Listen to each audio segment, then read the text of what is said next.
안녕하십니까, 쇼키무동산입니다. 오늘 영상 주제, 국토부가 결국 사고 쳤어요. 자, 무주택자 여러분, 이제는 정말 긴장해야 될 때입니다.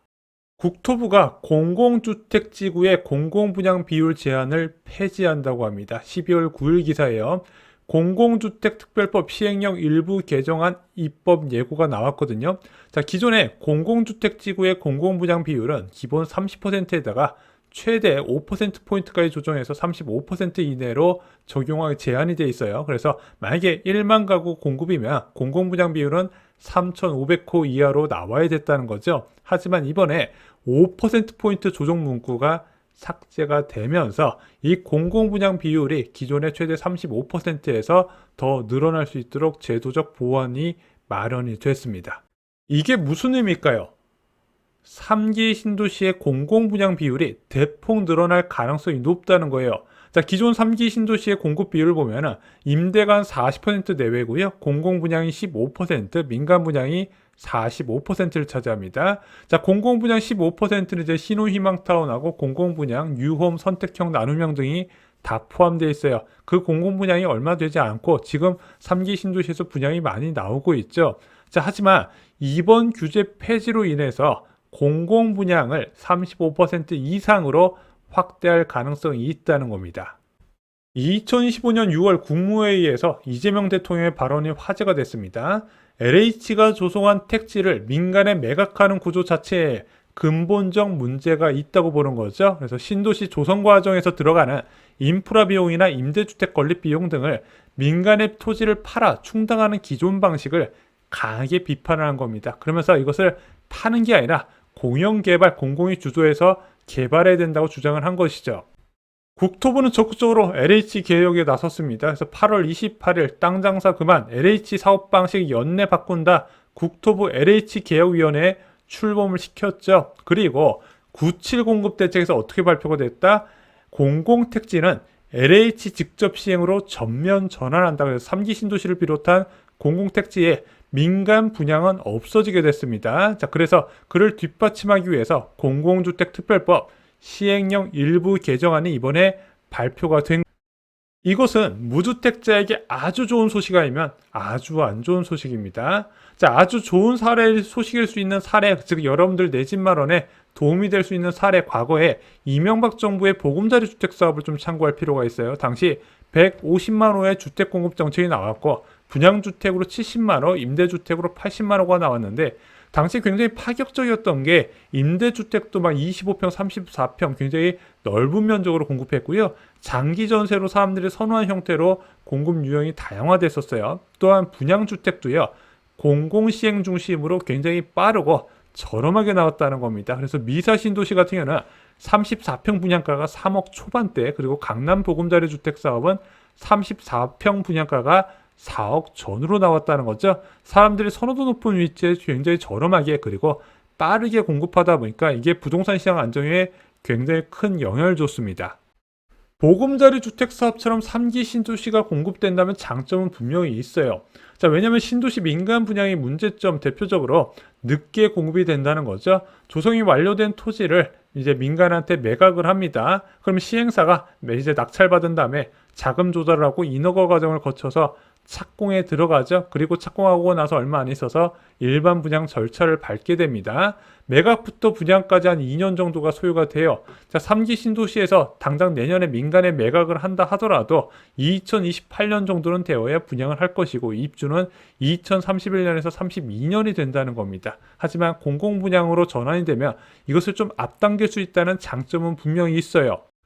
또한 저렴한 분양가도 책정이 가능합니다. 왕숙지구 B17블럭 전용 84 타입이 6억 4천 정도에 나왔죠. 지금 다산 신도시의 비역세권도 7억대 하는 상황에서 자, 이 정도 분양가 저렴 분명히 합니다. 자, 동탄 포레너스 자이언 푸르지오 같은 경우도요. 공공분양 같은 경우는 5억대 분양가가 나왔죠. 주변 시세보다 훨씬 저렴한 공급이 가능하다 보니까 저렴하게 싸게 공급할 수 있다는 장점이 분명히 있어요. 하지만 이 방식은 문제도 있어요. 자, 3기 신도시 임대 비율은 40% 이상이고요. 이 임대 비율은 지금 건드리지 않겠다는 게 국토부의 생각입니다. 그래서 민간에 매각할 부지를 공공이 시행할 때 임대 비율이 오히려 더 늘어날 가능성도 지금 국토부 장관 인터뷰에서는 좀 약간 엿보였어요. 자, 높은 임대 비율 때문에 토지 매각 가격을 낮추기가 지금 어려웠던 상황이에요. 자, 왜냐면 이제 임대 아파트 지을 때 천문학적인 부채가 쌓인단 말입니다. 자, 과거 이명박 정부 때도요, 보금자리 주택 사업으로 무려 50조 원의 적자를 기록을 했어요. 자, 그러면은 이 높은 임대 비율에다가 공공 분양으로 싸게 공급이 가능하겠냐? 여기에 회의감이 들 수밖에 없다는 거죠. 당장 LH 사장은 택지 매각을 중단할 경우에 5년간 채권 발행이 25조 증가할 수밖에 없다고 이야기를 한 상태입니다. 그럼 아주 안 좋은 소식일 경우는 뭘까요? 바로 개발이익 환수 강화입니다. 현재 정부에서는 공공이 조성한 토지에서 시세 차익을 가져가면 안 된다는 기조예요. 그럼 건설사가 그동안 신도시에서 엄청 많은 이익을 남겼나 보다 이렇게 생각할 수 있는데, 알다시피 이런 신도시 같은 공공택지는 분양가 상한제가 도입돼서 분양가를 과도하게 높이면서 이익을 가져가는 행위가 제한이 돼요. 자, 그럼 결국 이런 신도시 개발에서 가장 큰 이익을 가져간 주체는 수분양자, 분양받은 사람이었다는 거죠. 그럼 이런 취지 하에 수분양자한테 온전한, 저렴한, 완전한 공공분양을 제공하겠냐 이거죠. 그럼 청약 대기자한테 가장 안 좋은 시나리오는 민간 분양이 사실상 축소 또는 폐지, 지금 폐지가 거의 결정된 것으로 보여지는데, 자, 이 대신에서 공공자가주택 중심으로 대량 공급되는 겁니다. 공공자가주택이 뭐냐? 온전한 땅도 내 거, 건물도 내 거인 공공 분양하고 완전한 임대주택인 공공임대 사이에 위치한 거예요. 그래서 장기간 보유할 경우에 토지나 이제 건물에 이제 소유권을 약간씩 넘기는 방식이다. 이렇게 보시면 될 것 같은데, 이미 7월에 정부가 지분 적립형 주택을 도입을 검토한다고 이야기를 했어요. 이런 거는 한 20년에서 30년 정도 주택을 보유하면 소유권을 넘겨주는 방식이다. 이렇게 보시면 됩니다. 이미 매각한 3기 신도시 민간 분양 용지는 어떻게 되나요? 지금 한 기사 볼게요. 조선비제 10월 30일 보도인데요. 민간 개발 지지부진한 3기 신도시 택지 회수 검토 1만 가구 공급 가능할 거.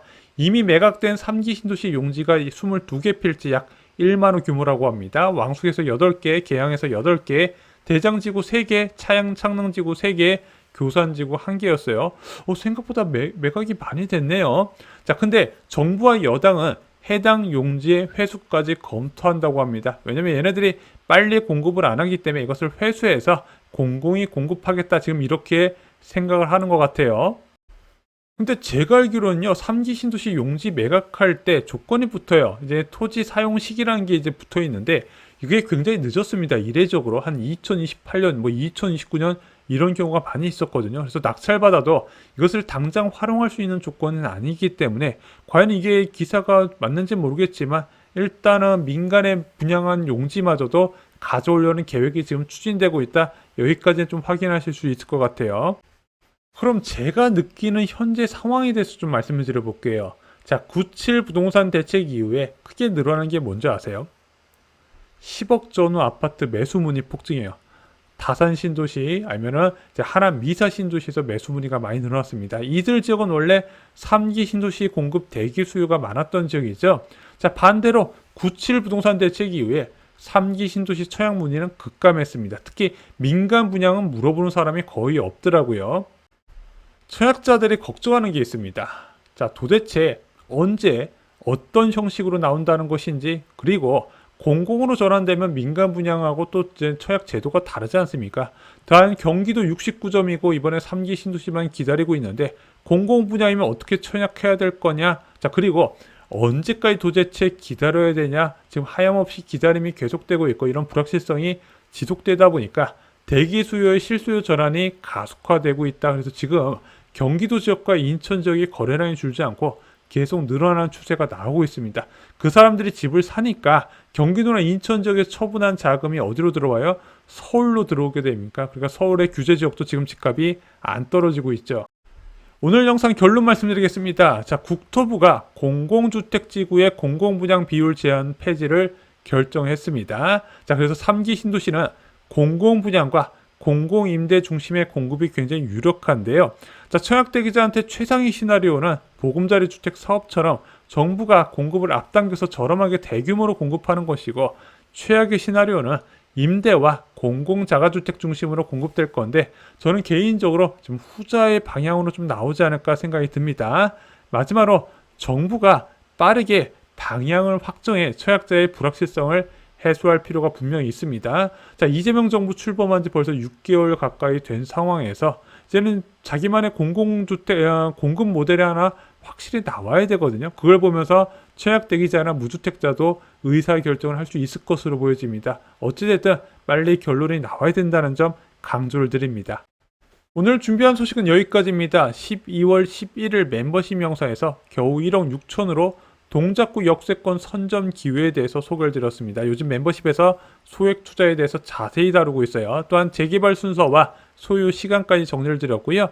많은 분들이 관심을 가지시는 비규제 지역 6대 역세권 지역 상황, 특히 지금 어떤 지역이 굉장히 뜨거운지 빨리 잡아야 되는지까지 총정리 드렸습니다. 쇼킹부동산 멤버십은 주3회 전용 영상이 올라가고요. 실소유자, 투자자를 위한 영상을 지속적으로 올려드리고 있습니다. 다른 인생을 원하는 분께 적극 추천드리고요. 유튜브 멤버십 네이버 프리미엄 콘텐츠 골라서 보실 수 있는데 네이버 프리미엄 콘텐츠가 다소 더 저렴합니다. 이상 영상 마치겠습니다. 감사합니다.